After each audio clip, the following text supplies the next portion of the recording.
ఎన్నికల్లో సత్తా చాటారని ప్రధాన కూటములు పార్టీలు సర్వశక్తులు ఒడ్డుతూ ఉన్నాయి. అయితే తమిళనాడు రాజకీయ క్షేత్రంలో నామ్ తమిళర్ కచ్చితి ప్రత్యేకమైన పాత్ర అని చెప్పొచ్చు. సీమాన్ సారథ్యంలోని ఎన్టీకే ఎవరితోనూ పొత్తులు పెట్టుకోదు, డబ్బులు ఖర్చు చేయదు. కానీ ఆ పార్టీ ఓటు బ్యాంక్ మాత్రం క్రమంగా పెరుగుతోంది. ఈసారి ఎన్నికల్లో కూడా సీమాన్ పార్టీ ఒంటరిగానే బరిలోకి దిగుతూ ఉండడంతో ఆ పార్టీ ప్రభావంపై ప్రధాన పార్టీలోనూ టెన్షన్ పెరుగుతోంది.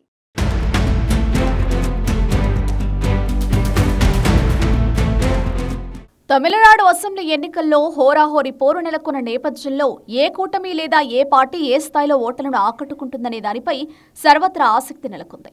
తమిళనాడులోని అధికార డీఎంకే, విపక్ష అన్నా డీఎంకే కూటములు నువ్వా నేనా అన్న రీతిలో తలపడుతుంటే, తొలిసారి ఎన్నికల బరిలో నిలుస్తున్న టీవీకే, శశికళ కొత్త పార్టీలు ఏ రేంజ్లో సత్తా చాటుతాయోననే ఉత్కంఠ నెలకొంది. మరోవైపు తమిళనాడులో క్రమంగా ఓటు బ్యాంకును పెంచుకుంటూ బలోపేతమవుతున్న సీమన్ సారథ్యంలోని ఎన్టీకే ఈసారి ఎన్నికల్లో ఏ రేంజ్లో సత్తా చాటుతుందనే దానిపై యావత్ తమిళనాడు ప్రజలు ఆసక్తిగా ఎదురుచూస్తున్నారు. ఒంటరి బలాన్నే నమ్ముకుని సామాజిక న్యాయానికి పెద్దపీట వేస్తూ ఎన్నికల్లో పోటీ చేస్తున్న సీమా నేతృత్వంలోని నామ్ తమిళర్ కచ్చి ఓటు బ్యాంకు దిశగా పురోభివృద్ధి వైపు పయనిస్తోంది. సీమాన్ సారథ్యంలోని ఎన్టీకే పార్టీకి గతంలో ఉన్న చెరకు రైతు గుర్తు ఈ ఎన్నికల్లో సాంకేతిక కారణాలతో వేరే పార్టీకి దక్కడం ఒక పెద్ద సవాలుగా మారింది. అయితే దీన్ని సీమాన్ ఒక అవకాశంగా మలుచుకుని కొత్త గుర్తుతో ప్రజల్లోకి వెడుతున్నారు. తన పార్టీ గుర్తు కంటే సిద్ధాంతమే గొప్పదని, గుర్తు మారినా తన ఓటు బ్యాంకు చెక్కు చెదరదని సీమాన్ బలంగా నమ్ముతున్నారు. ఈ మార్పు వల్ల క్షేత్రస్థాయిలో ప్రజల్లో సానుభూతి పెరగడమే కాకుండా తన క్యాడర్ మరింత ఉత్సాహంగా పనిచేసేలా సీమాన్ తన ప్రసంగాలతో ఉత్తేజపరుస్తున్నారు.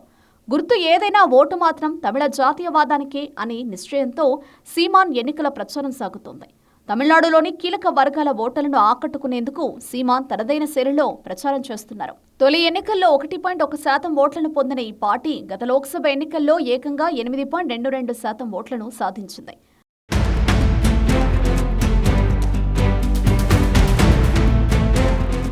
ప్రస్తుత శాసనసభ ఎన్నికల్లో ఆ శాతం మరింత పెరుగుతుందనే నమ్మకంతో మళ్లీ ఒంటరిగానే బరిలోకి దిగుతోంది. తమిళనాడు రాజకీయాల్లో నామ్ తమిళర్ కచ్చి అధినేత సీమాన్ ఒక అసాధారణ శక్తిగా ఎదిగారు. దశాబ్దాలుగా రాష్ట్రాన్ని ఏలుతున్న డీఎంకే, ఏఐఏడీఎంకే వంటి ద్రావిడ పార్టీల సిద్ధాంతాలకు భిన్నంగా శుద్ధ తమిళ జాతీయవాదం అనే నినాదంతో సీమాన్ సాగిస్తున్న ప్రయాణం 2026 ఎన్నికల్లో అత్యంత కీలకంగా మారింది. ఏ పార్టీతోనో పొత్తులు పెట్టుకోకుండా కేవలం తన సిద్ధాంత బలం మీద ఆధారపడి ఒంటరిగా బరిలోకి దిగుతున్న సీమాన్ వ్యూహాలు ప్రధాన పార్టీలో గుబులు రేపుతున్నాయి. పార్టీ గుర్తు మారినా, ఎన్ని అడ్డంకులు ఎదురైనా తన లక్ష్యం తమిళుల ఆత్మగౌరవమేనని చెబుతూ సీమాన్ ఓటర్లను ఆకట్టుకునే యత్నం చేస్తున్నారు. మట్టిపుత్రుల నినాదం సీమాన్ బలాన్ని మరింత పెంచుతోంది. తమిళనాడును కేవలం తమిళులే పాలించాలని, వలసదారుల వల్ల స్థానికుల ఉపాధి దెబ్బతింటోందని సీమాన్ చేస్తున్న వాదన నిరుద్యోగ యువతలో తీవ్ర చర్చకు దారితీస్తుంది. ద్రావిడ పార్టీలు తమిళేతరుల ప్రయోజనాలకు కొమ్ము కాస్తున్నాయని ఆరోపిస్తూ సీమాన్ వినిపిస్తున్న ఉద్వేగభరిత ప్రసంగాలు గ్రామీణ ప్రాంతాల్లోని యువతను, తొలిసారి ఓటు వేసేవారిని విశేషంగా ఆకట్టుకుంటున్నాయి. ఇతర రాష్ట్రాల నుంచి వచ్చే వారిపై ఆంక్షలు ఉండాలనే ఆయన గట్టి వైఖరి ఒక ప్రత్యేక ఓటు బ్యాంకును సృష్టించింది.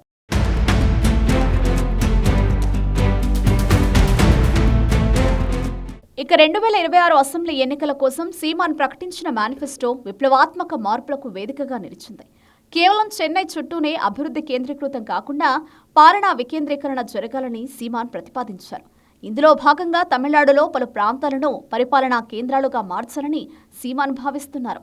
అలాగే వ్యవసాయాన్ని లాభసాటి రంగంగా మార్చడం, రైతులకు గిట్టుబాటు ధరతో పాటు నీటి వనరుల సంరక్షణకు అత్యున్నత ప్రాధాన్యత ఇస్తామని సీమాన్ హామీ ఇచ్చారు. ముఖ్యంగా రాజకీయాల్లో మహిళా ప్రాతినిధ్యం పెంచేందుకు అభ్యర్థుల ఎంపికలో 50% సీట్లు మహిళలకే కేటాయిస్తూ సీమాన్ తీసుకున్న నిర్ణయం అందరి దృష్టిని ఆకర్షిస్తోంది.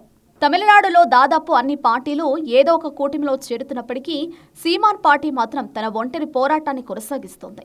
పొత్తులు పెట్టుకుంటే సిద్ధాంతపరంగా రాజీ పడాల్సి వస్తుందని, అది ప్రజల్లో తన విశ్వసనీయతను తగ్గిస్తుందని సీమాన్ భావిస్తున్నారు. 2016 నుండి ప్రతి ఎన్నికల్లోనూ ఎన్టీకే తన ఓటు శాతాన్ని క్రమంగా పెంచుకుంటోంది. సీమాన్ పార్టీ ప్రస్తుతం సుమారు 10% ఓటు బ్యాంకును కలిగి ఉన్నారు. ఈసారి కూడా ఒంటరిగా పోటీ చేయడం ద్వారా నికరమైన తమిళ జాతీయవాద ఓట్లను తన ఖాతాలో వేసుకుని తమిళనాడులో కింగ్ మేకర్ కావాలని సీమాన్ ఆశిస్తున్నారు. విజయ్ సారథ్యంలోని టీవీకే పార్టీ రాకతో యువత ఓట్లు చీలే అవకాశం ఉన్నప్పటికీ సీమాన్ సిద్ధాంతపరమైన రాజకీయం చేస్తూ తన క్యాడర్ను కాపాడుకుంటున్నారు.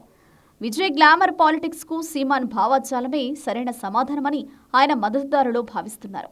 డీఎంకే వ్యతిరేక ఓట్లతో పాటు జాతీయ పార్టీలకు దూరంగా ఉండే ఓటర్లను ఆకర్షించడంలో సీమాన్ సఫలమైతే ఆయన ఎన్టీకే ఈ ఎన్నికల్లో ప్రధాన పార్టీల గెలుపోటములను శాసించే కీలక శక్తిగా మారడం ఖాయమనే అభిప్రాయాలు వ్యక్తమవుతున్నాయి.